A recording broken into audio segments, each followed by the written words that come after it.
अस्सलाम वालेकुम and welcome to night with Najam Sethi. मैं हूं मुनीब फारूक और मेरे साथ मौजूद हैं नजम सेठी साहब।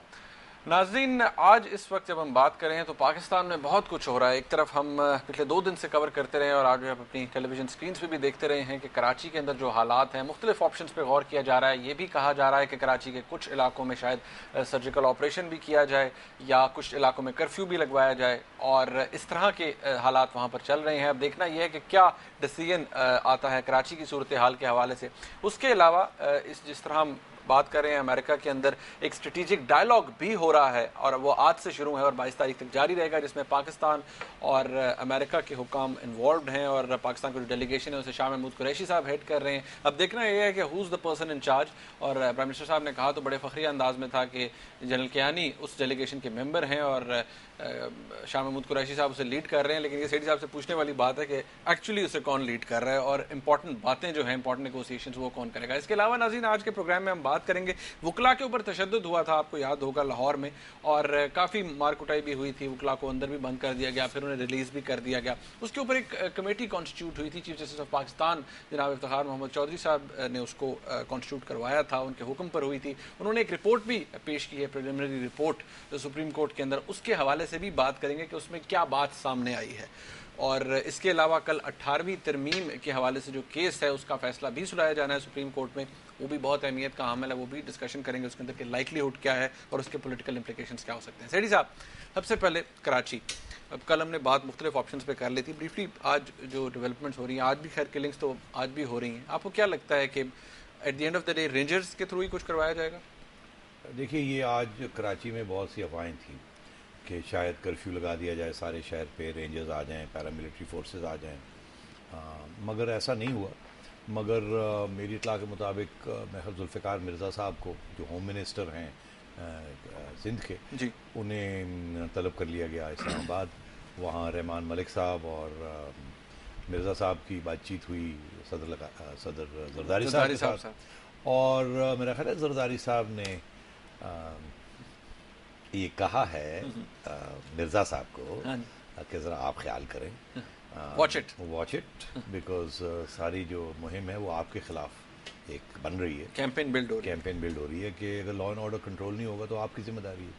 और ये जो बात चल रही है लियारी वाली कि आपके तल्लुकात हैं और आपने वहाँ से पुलिस की रिक्रूटमेंट की है, तो ये इस किस्म की बातें गवर्नमेंट को, पीपल्स पार्टी की हुकूमत को और पार्टी को नुकसान पहुँचा रही हैं। इसलिए उन्हें ये हिदायत की गई है कि आप जाइए, अपनी ब्रिजेस बिल्ड कीजिए MQM के साथ और गवर्नर कभी हो सकती है बिल्ड? वैसे नहीं, जो पास रिकॉर्ड है वो ये नहीं होता कि 2 दिन बिल्ड होती हैं। आपने खुद ही कल कहा था कि रहमान मलिक साहब 10 दफ़ा तो हुआ है, तो ये चलेगा सिलसिला, अनफॉर्चुनेटली ऐसी सिलसिला चलेगा।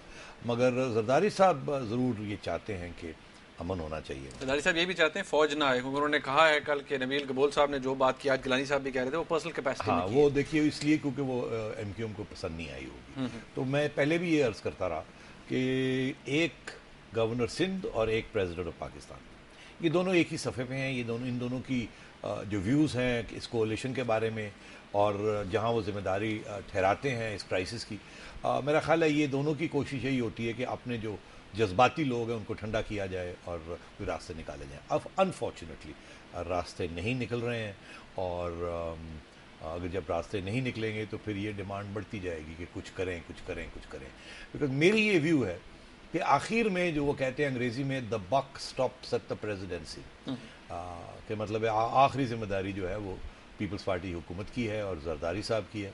लोग तो सिंध के बारे में तो प्राइम मिनिस्टर का नाम ही नहीं लेते। एग्जैक्टली वो तो कहते हैं कि जरदारी साहब 10 दिन आके बैठे थे। इनफैक्ट अब भी लोग कह रहे हैं कि जरदारी साहब को प्रेसिडेंसी शिफ्ट कर लेनी चाहिए, जो सिंध में बैठना चाहिए। जब भी जाके बैठते हैं उस दिन किलिंग्स होती हैं सेठी साहब वहाँ पे। नहीं, मगर अब कम पिछले जब बैठे रहे तो ऐसी सूरत हाल नहीं थी। पहले ये कहा जाता था कि जब भी वो आते हैं तो गड़बड़ हो जाती है, तो क्योंकि लोग डिमांड्स अपने मनवाना चाहते हैं उनसे, तो इसलिए ये गड़बड़ हो जाती है। मगर मेरा ख्याल है अब सिंध की stability is very important, business point of view से भी और सियासी पॉइंट ऑफ व्यू से भी। अगर कराची बैठ जाता है तो सब कुछ बैठ जाएगा, और अगर कराची की स्टेबिलिटी नहीं होती तो बहुत ही नुकसान हो सकता है पीपल्स पार्टी गवर्नमेंट को। और अगर MQM छोड़ जाती है, नाराज़ हो जाती है और छोड़ जाती है, तो फिर ये मेजॉरिटी इस्लामाबाद में लेना इतना आसान काम नहीं होगा। वो और वक्त थे 2 साल पहले जब इन्होंने गुड विल थी बहुत सी, और मोहतरमा की शहादत सामने थी और लोगों ने कहा नहीं नहीं इनको मौका मिलना चाहिए। अब सूरत हाल ऐसी नहीं है। अगर इनकी कोalition इनमें से एक पार्टनर भी इधर उधर हो जाता है तो फिर इनकी गवर्नमेंट की सर्वाइवल इतनी आसानी से नहीं होगी। अच्छा सेठी साहब, अब हम स्टेबिलिटी की बात कर रहे हैं, लॉ एंड ऑर्डर की बात कर रहे हैं, तो कुछ अरसे पहले आपको याद होगा वकला के ऊपर भी तशद्दुद हुआ, उनका एक बिल्कुल वो स्कफल हुआ पुलिस के साथ, और उसके ऊपर आपको याद है कि बड़ा यहाँ पर भी लाहौर के अंदर लॉ एंड ऑर्डर की सिचुएशन पैदा हो गई थी। चीफ जस्टिस साहब की सपोजिटली अदालत पर भी हमला हुआ, एक शीशा भी टूटा। एक कमेटी कॉन्स्टिट्यूट हुई थी और उसकी एक रिपोर्ट अब आ चुकी है। काजिम खान साहब उसके अंदर शामिल थे, जो वाइस चेयरमैन है पाकिस्तान बार काउंसिल के, अली अहमद कुर्द साहब शामिल थे, और जस्टिस रिटायर्ड अल्लाह नवाज साहब शामिल थे। अब वो रिपोर्ट आ गई है और मेरे ख्याल में वो नाजरीन को नज़र भी आ रही होगी हमारी टेलीविज़न स्क्रीन पे। तो आप क्या कहेंगे उस रिपोर्ट के ऊपर? आपने तो रिपोर्ट पढ़ी भी है। ये रिपोर्ट की कॉपी मेरे पास है।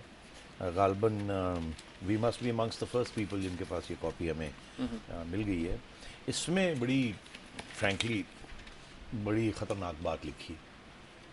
ये पैराग्राफ नंबर 8 है। पैराग्राफ नंबर 8 अगर आप इजाज़त दें तो मैं पढ़ दूँ जी। ये अंग्रेज़ी में है, फिर तर्जमा कर देंगे इसका उर्दू में। पैराग्राफ 8 में ये लिखा है, a directive by the chief minister of Punjab, Chief Secretary Punjab and Chief Justice of Lahore High Court was, quote, to teach a lesson and arrest the lawyers, and this order was given to the police.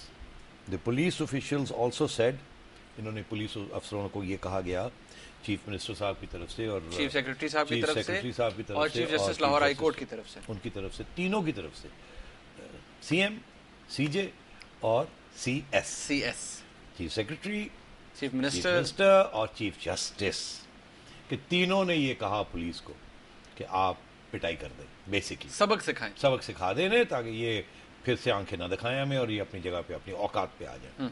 और ये भी लिखा गया कि अगर आप नहीं करेंगे हाँ, तो आप कोट लखपत जेल में जाएंगे। मतलब पुलिस अफसरों को ये कहा गया, ये धमकी दी गई कि अगर आप नहीं करेंगे, हमारे ऑर्डर्स की तामील नहीं करेंगे, तो आपको कोट लखपत भिजवा दिया जाएगा। तो इस किस्म की ख़तरनाक किस्म की बात कही गई। अब इस रिपोर्ट पे 2 मेंबर्स जो हैं उन्होंने साइन किया है, एक ने डिसेंटिंग वॉइस है जो जज साहब हैं रिटायर्ड, मगर मैं ये समझता हूँ ये बहुत ही डैमेजिंग रिपोर्ट है। उसकी 2 वजूहत है। एक तो ये कि बड़े वाज़ेह तौर पर कह दिया गया है कि जिम्मेदारी कहाँ ठहराई जाए, और दूसरी बात ये भी बड़ी अहम है कि ये चीफ जस्टिस ऑफ पाकिस्तान ने, जस्टिस इफ्तिखार मोहम्मद चौधरी साहब ने ये सिलेक्शन की थी, इन 3 लोगों की कॉन्स्टिट्यूट कराई थी। तो ये भी नहीं कोई कह सकता कि इसमें गलत किस्म के लोग डाल दिए या वो लोग आ गए जिनके बायस थी या जो प्रेजुडिस थे, ये भी नहीं कहा जा सकता। तो अब ऐसे लगता है कि चीफ जस्टिस ऑफ पाकिस्तान ने 3 लोगों को बुलाया, बैठाया और कहा आप अपनी इंडिपेंडेंट इंक्वायरी करें। एक ब्रेक लेते हैं। आपने कहा चीफ जस्टिस साहब ने के ऊपर ये बात नहीं आ सकती कि उन्होंने कोई बायस्ड लॉयर्स इसके अंदर डाल दिए, और ये लेकिन बहुत से लोग ये कह रहे हैं कि जी ये लॉयर्स बायस्ड थे। कौन से ये लॉयर्स बायस्ड थे? तो क्या इसका ये मतलब है कि चीफ जस्टिस ऑफ पाकिस्तान की जजमेंट के बारे में लोग सवाल खड़े कर रहे हैं? ये सवाल बहुत इंपॉर्टेंट है सेठी साहब, ये उठाना है हमने, क्योंकि चीफ जस्टिस ऑफ पाकिस्तान ने ये कमेटी कॉन्स्टिट्यूट करवाई थी। नाज़रीन एक ब्रेक लेते हैं यहाँ पर, हमारे साथ रहिएगा।